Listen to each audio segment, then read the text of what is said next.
Hi hello എല്ലാവർക്കും ഏറ്റവും പുതിയൊരു ടീസർ റിവ്യൂയിലേക്ക് സ്വാഗതം. ഇപ്രാവശ്യം നമ്മൾ റിവ്യൂ ചെയ്യാൻ വേണ്ടി പോകുന്നത് കഴിഞ്ഞ ദിവസമായിട്ട് തമിഴിൽ നിന്നും ഒരു പുതിയ ഒരു ടീസർ റിലീസ് ചെയ്തിരുന്നു. ഒരു ത്രില്ലർ മൂവി എന്ന നിലയ്ക്കാണ് ടീസർ കണ്ടുപിടിക്കാൻ അങ്ങനെയാണ് തോന്നിയത്. അപ്പോൾ അതിനെക്കുറിച്ചിട്ടുള്ള ഒരു ഡീറ്റെയിൽ ആയിട്ടുള്ള റിവ്യൂ നമ്മൾ സംസാരിക്കാൻ വേണ്ടി പോകുന്നത്. അപ്പോൾ ഈ ചിത്രം നോക്കി കഴിഞ്ഞാൽ ദി സ്മൈൽ മാൻ എന്നാണ് ചിത്രത്തിൻ്റെ പേര്. ചിരിച്ചുകൊണ്ട് നേരിടുന്ന മനുഷ്യൻ ആണെങ്കിൽ വിശേഷിക്കാൻ സാധിക്കും. ചിരിയാണ് മെയിൻ. അപ്പോൾ പ്രധാനമായിട്ട് ഇതിൽ കാസ്റ്റിംഗ് നോക്കി ശരത് കുമാറാണ് ഇതിൽ ഇമ്പോർട്ടൻ്റ് ആയിട്ട് റോളിൽ വരാൻ വേണ്ടി പോകുന്നത്. ഒരു ത്രില്ലർ മൂവിയാണെന്നാണ് ടീസറിൽ നിന്ന് വ്യക്തമാണ്. ആ ഡ്യൂറേഷൻ നോക്കി കഴിഞ്ഞാൽ ഏകദേശം 1 മിനിറ്റും 23 സെക്കൻഡാണ് അതിൻ്റെ ഡ്യൂറേഷനുള്ളൂ. പ്രൈവിറ്റ് ശ്യാമാണ് ഡയറക്ഷൻ ചെയ്യുന്നത്. രണ്ട് വ്യക്തികൾ, പ്രൈവിറ്റും ശ്യാമും 2 വ്യക്തികളാണ്. മലയാളികളിൽ നിന്നാണ് ഏറ്റവും വലിയ പ്രത്യേകത.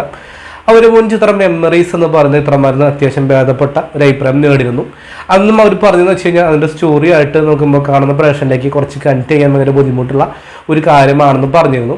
അതുപോട്ടെ, നമുക്ക് എന്തായാലും ഇതിലോട്ട് വരാം. ഈ സ്മൈൽ മാനെ കുറിച്ച് വരുമ്പോൾ ഏകദേശം 1 മിനിറ്റും 23 സെക്കൻഡാണ് എൻ്റെ ഡ്യൂറേഷൻ ഞാൻ പറഞ്ഞിരുന്നു. ഏറ്റവും വലിയ പ്രത്യേകത ശരത് കുമാർ എന്ന് പറയുന്ന നടൻ്റെ അല്ലെങ്കിൽ എന്തെങ്കിലും ഗംഭീരമായിട്ടുള്ള ഒരു പോലീസ് സ്പേസ് കൊടുക്കുന്ന ഒരു പടം തന്നെയായിരിക്കും പ്രതീക്ഷിക്കുന്നു. ബാൻഡ് സ്കോറും അത്യാവശ്യം ഭേദപ്പെട്ടിട്ടുള്ള ഒരു ബാൻഡ് സ്കോർ ആയിട്ടാണ് എനിക്ക് തോന്നിയിട്ടുള്ളൂ. ഈ 1.5 മിനിറ്റിൽ അത്യാവശ്യം കൊള്ളാമായിരുന്നു. തുടക്കം തന്നെ നമ്മുടെ കഥാനായകൻ എന്താണ് പ്രശ്നമെന്ന് പറയുന്നുണ്ട്. അതായത് നമ്മുടെ കഥാനായകൻ ഇതിലെന്താ പറയുക, എബ്രാം മോസിലിനെ പോലെ തന്നെ അതായത് നമ്മുടെ ജയറാമേട്ടന് ഉറക്കമില്ലാത്ത പ്രോബ്ലമെങ്കിൽ ഇതിൽ നമ്മുടെ കഥാനായകന് ഓർമ്മകൾ നശിച്ചുകൊണ്ടിരിക്കുകയാണ്. ഏകദേശം 1 വർഷത്തിനുള്ളിൽ പൂർണ്ണമായിട്ടും തന്നെ മെമ്മറി ഫുള്ള് നഷ്ടപ്പെടുമെന്നാണ് ഇത് നമ്മുടെ ശരത് കുമാർ എന്ന് അവതരിപ്പിക്കുന്ന ആ കഥാപാത്രത്തിൻ്റെ ഉള്ള പ്രോബ്ലമായിട്ട് കാണിച്ചിട്ടുള്ളത്. അതിൻ്റെ ഇടയ്ക്ക് അദ്ദേഹം ഒരുപാട് സ്ട്രെസ്സും കാര്യങ്ങളൊക്കെ അനുഭവപ്പെടുന്ന ഭാഗമായി കാണിക്കുന്നു. ഫസ്റ്റ് താടി വയ്ക്കാതെ വരുന്നുണ്ട്, പിന്നെ താടി വെച്ച് വളരെ മുഷിഞ്ഞ ഭാഗമായി കാണിക്കുന്നുണ്ട്. അപ്പോൾ എനിക്ക് തോന്നുന്നു സർവീസിൽ നിന്ന് വിരമിക്കാൻ നിൽക്കുന്ന സമയത്തോ അല്ലെങ്കിൽ വേറെ എന്തൊക്കെയോ കാര്യങ്ങളൊക്കെ ആയിട്ട് ഒരു പ്രധാനമായിട്ടും ഒരു കൊലപാതകം നടക്കുന്നു, അല്ലെങ്കിൽ ഒന്നോ അതിലധികമോ കൊലപാതകം നടന്നുകൊണ്ടിരിക്കുന്നു. അങ്ങനെ ഇരിക്കുന്ന ടൈമിലായിരിക്കും ഒരുപക്ഷെ പോലീസിന് വീണ്ടും ഈ കേസ് അന്വേഷിക്കാൻ അതിലോട്ട് എത്തുന്നു.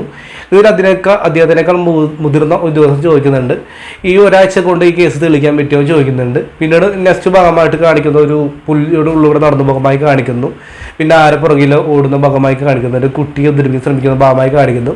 ഇതിൽ അദ്ദേഹം ഒരു കാര്യം പറയുന്നുണ്ട്, പ്രധാനമായിട്ടും നമ്മൾ കൊലയാളിയെ കണ്ടെത്താൻ വേണ്ടി പോവുകയാണ്. അതിനൊക്കെ മുമ്പ് അവൻ ആരാണ് കൊല ചെയ്യാൻ വേണ്ടി ഉദ്ദേശിച്ചുള്ളത് അവൻ്റെ മുമ്പിലേക്ക് എത്തിക്കണം ആ വ്യക്തിക്ക് എന്ന് പറയുന്നുണ്ട്.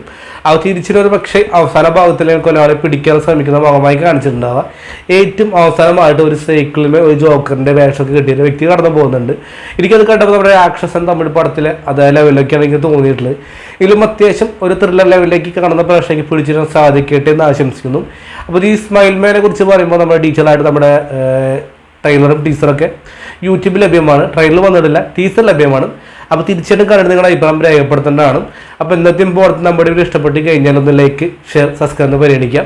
അപ്പോൾ ഈ സ്മൈൽ മാൻ എന്നാണ് റിലീസ് ഡേറ്റും കാര്യങ്ങളൊന്നും ഇതുവരെയും പുറത്ത് വിട്ടിട്ടില്ല. എന്തായാലും നമ്മുടെ 2025 ഉണ്ടാവുമെന്ന് പ്രതീക്ഷിക്കുന്നു, അടുത്ത വർഷം. അപ്പോൾ തീർച്ചയായിട്ടും വീഡിയോ ഒന്ന് സപ്പോർട്ട് ചെയ്യുക. ബൈ.